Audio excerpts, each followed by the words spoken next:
plug in and switch on the chiller. The screen displays the current temperature.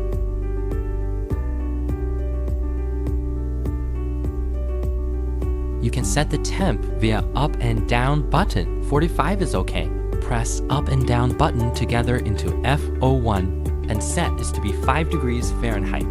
Then the water temperature will be 45 degrees Fahrenheit, 50 degrees Fahrenheit. You can switch between F01 and F02.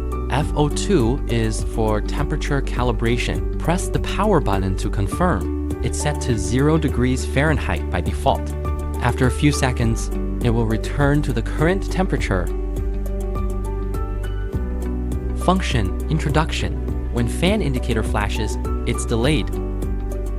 If there is a lock sign in the panel, then we cannot adjust it. The panel is locked. Then we need to unlock the panel. Press the power plus down button together. If you need to reset the system, press the power and up buttons together. OF means standby. Just press and hold the power button to turn it on.